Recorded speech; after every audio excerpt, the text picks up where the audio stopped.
पर कुछ dividend point of view से ये काउंटर्स कैसे लग रहे हैं सर? सबसे पहले जेएसडब्ल्यू इंफ्रा की तरफ वो बढ़ना चाहेंगे।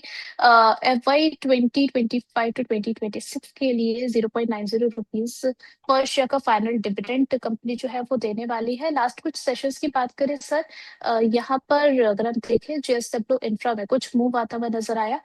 आज भी अगर हम देखें तो 299 के लेवल्स पर कामकाज कर रहा है और 1.89% की अपसाइड देखने को मिली है। अगर पोजीशन है जेएसडब्ल्यू में तो होल्ड कर सकते हैं इसमें। जी, जिस प्रकार से ऑलरेडी मैं डिस्क्लोजर और डिस्क्लेमर देना चाहूंगा, जीएसडब्ल्यू इंफ्रा ऑलरेडी हमने हमारे क्लाइंट्स को लगभग 290 के पास खरीदारी की राय दी है। अभी अगर बात करें तो इसमें एक inverse head and shoulder pattern का क्लियरली ब्रेकआउट होता हुआ हमें देखने को मिल रहा है और लगभग इसने रिटेस्ट करके वापिस ये डे हाई के पास क्रॉस करता हुआ हमें नजर आ रहा है। ऊपर में देखे तो लगभग पहला पड़ाव लगभग इसमें 325 से लेके 330 का निकल के आ रहा है। तो अगर किसी को फ्रेश खरीदारी करनी है तो 290 के पास जरूर यहाँ पर एंट्री ले सकते हैं। नीचे में स्ट्रिक्ट स्टॉप लॉस लगभग 260 रुपीज का मेंटेन रखना है और ऊपर में पहला टारगेट लगभग 325 से लेके 330 तक के यहाँ पर आप लेकर काम कर सकते हैं। तो ओवरऑल देखे तो हम्म। पैटर्न बेस के ऊपर एक अच्छा खासा बुलिश सेंटीमेंट्स यहाँ पर क्रिएट होता हुआ हमें नजर आ रहा है और रिटेस्ट करके वापिस स्टॉक डे हाई के ऊपर क्रॉस करता हुआ नजर आ रहा है। तो जरूर यहाँ पर खरीदारी करके कामकाज कर सकते हैं। जी मैम।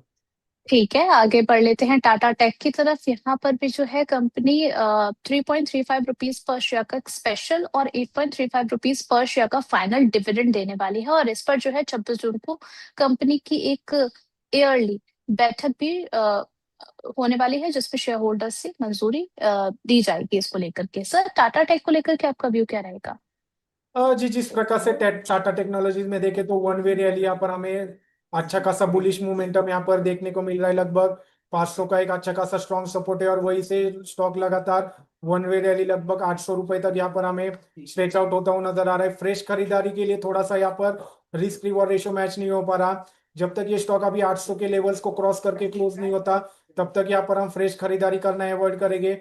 नीचे में देखे तो लगभग 720 का इमीडिएट स्ट्रॉन्ग सपोर्ट जोन यहाँ पर निकल के आ रहा है। तो गिरावट में या तो 720 के पास ये स्टॉक मिलता है तो यहाँ पर खरीदारी कर सकते हैं। स्टॉप लॉस स्ट्रिक्टली लगभग 650 का मेंटेन रखना है और ऊपर में जैसे ही 800 के लेवल क्रॉस करता है तो अगला पड़ाव 880 से लेके 930 तक का यहाँ पर हमें देखने को मिल सकता है। तो ओवरऑल देखे तो ट्रेंड पॉजिटिव है। बाय ऑन डिप्स का यहाँ पर नजरिया रखना है 720 के पास। प्राइस अगर वापस आती है तो फ्रेश खरीदारी करनी है या फिर उछाल में ऊपर में 800 के लेवल जैसे क्रॉस करते हैं वहां पर खरीदारी कर सकते हैं फॉर अ टारगेट ऑफ 880 और 930 विद स्टॉप लॉस ऑफ 650। जी मैम। चलिए ठीक है, आगे बढ़ चलते हैं एचडीबी फाइनेंशियल सर्विसेज की तरफ। कंपनी FY 2025-2026 के लिए 2 रुपए पर शेयर का फाइनल डिविडेंड देने वाली है। इनकी बैठक भी जो है 25 जून को होने वाली है जहां पर शेयर होल्डर से इस को लेकर के मंजूरी दी जाएगी और ये जो पेमेंट है वो आपके खाते में 26 जून या फिर उसके बाद किया जाएगा।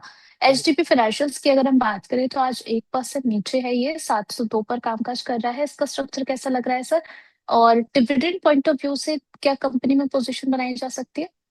जी जरूर, जिस प्रकार से हम एचडीबी की बात करें तो निचले स्तर से इसमें भी एक अच्छी खासी हमें उछाल देखने को मिल रहा है। लगभग 620 का एक इमीडिएट सपोर्ट जोन यहाँ पर निकल के आ रहा है और अभी अगर बात करें तो लगभग 730 का एक रेजिस्टेंस जोन है और स्टॉक लगभग उसी के जोन के पास हमें होल्ड करता हुआ नजर आ रहा है। कप एंड हैंडल पैटर्न का यहाँ पर ब्रेकआउट का इंतजार है। जैसे ही ये 730 के लेवल को क्रॉस करता है तो यहाँ पर आप फ्रेश खरीदारी कर सकते हैं जिसमें पहला टारगेट लगभग 770 से लेके 780 तक के यहाँ पर हमें निकल के आ रहे हैं।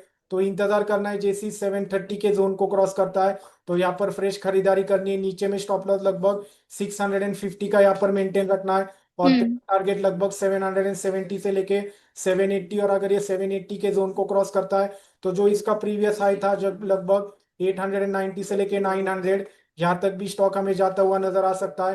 तो ओवरऑल देखे तो ट्रेंड पॉजिटिव है, 730 के ऊपर फ्रेश खरीदारी करनी है। जी मैम। चलिए बढ़ चलते हैं व्यूअर्स के क्वेश्चंस की तरफ। दिलीप कुमार जी का सवाल आया है वंता लैब को लेकर के। कह रहे हैं कि सर आज इसका पैटर्न जो है अच्छा बनता हुआ नजर आ रहा है, तो क्या यहाँ पर नई खरीदारी बन रही है? डिविडेंड के लिहाज से भी जो है अभी ये अपना फाइनल डिविडेंड अनाउंस करने वाले हैं 2 रुपए पर शेयर का। क्या किया जैसा 1.13% की अपसाइड है, 543 पर कामकाज कर रहा है।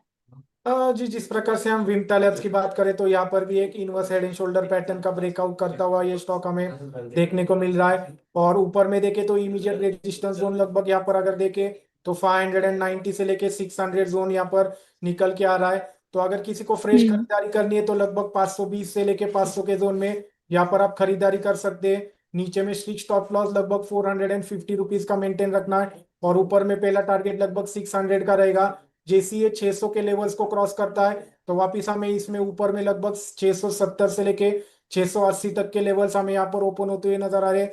तो ओवरऑल देखें तो ट्रेंड पॉजिटिव है। बाय ऑन डिप्स का यहाँ पर नजरिया रखना है। 520 के पास खरीदारी कर रहे हैं। स्टॉप लॉस स्ट्रिक्टली 450 का और ऊपर में टारगेट 600 और 600 जैसे ही क्रॉस करता है तो 660 से लेके 670 तक के टारगेट आप लेकर कामकाज कर सकते हैं। जी मैम। हम्म। चलिए ठीक है, यहाँ पर क्वेश्चन आया है नैन्सी जी का प्रीमियर एक्सक्लूसिव को लेकर के, 700 की इनकी बाइंग प्राइस है। और दूसरा सवाल है सर इनका एनआईएससीएल को लेकर के, प्रॉफिट कहाँ पर बुक करना चाहिए? एनआईएससीएल इन्होंने 170 पर खरीदा है। जी जिस प्रकार से प्रीमियर एक्सक्लूसिव की बात करें तो ऑलरेडी ये स्टॉक लगातार हमें वन वे रैली दिखाता हुआ नजर आ रहा है। नीचे में देखे तो इमीडिएट सपोर्ट जोन लगभग 630 का निकल के आ रहा है। तो जब तक ये स्टॉक 630 के ऊपर सस्टेन है तो आप पोजीशंस में होल्ड रख सकते हो। अभी अगर देखें तो लगभग स्टॉक अपने 52 वीक हाई के पास ही जाता हुआ हमें देखने को मिल रहा है। तो पोजीशंस को होल्ड रख सकते हैं। स्ट्रिक्ट स्टॉप लॉस लगभग 630 रुपीज का यहाँ पर मेंटेन रखना है। और जैसे ही ये स्टॉक लगभग 800 के जोन को क्रॉस करता है जो तो वापिस हमें इसमें लगभग जो इसका प्रीवियस हाई था 900 का यहाँ तक ये स्टॉक जाता हुआ हमें नजर आ रहा है। तो ट्रेंड पॉजिटिव है।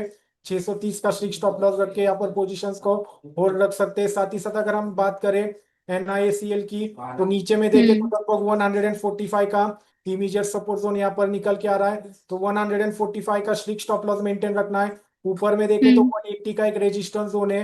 तो अगर उछाल में 180 के लेवल्स आते तो यहाँ पर फुल प्रॉफिट बुक करने की सलाह रहेगी। नीचे में स्ट्रिक्ट स्टॉप लॉस 145 का मेंटेन रखना है। जी मैम। चलिए ठीक है, यहाँ पर अगला सवाल है सर डिक्सन टेक्नोलॉजीज को लेकर के, क्या नई खरीदारी यहाँ पर बन रही है अभी?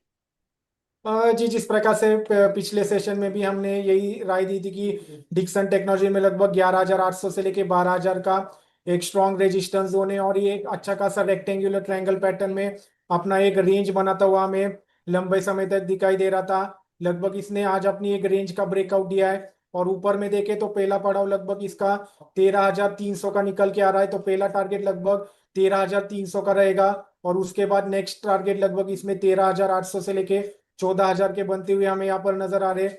नीचे में वापिस अगर गिरावट में प्रॉफिट बुकिंग के चलते ये स्टॉक वापिस 12,200 से लेके 12,300 के जोन में मिलता है। तो यहाँ पर हम फ्रेश खरीदारी करना पसंद करेंगे। स्टॉप लॉस स्ट्रिक्टली इसमें 11,800 का मेंटेन रखना है। और ऊपर में पहला टारगेट लगभग 13,300 का रहेगा। और जैसे ये हम्म। 13,300 के लेवल्स को क्रॉस करता है तो 13,800 और 14,000 ये दो टारगेट आप लेकर कामकाज कर सकते हैं। जी मैम। ओके, यहाँ पर ओके सिंह जी का क्वेश्चन आया है वारी एनर्जीज को लेकर के। इनकी बाइंग प्राइस है 3,195 की। जानना चाह रहे हैं कि एक महीने का क्या टारगेट हो सकता है वारी एनर्जीज में?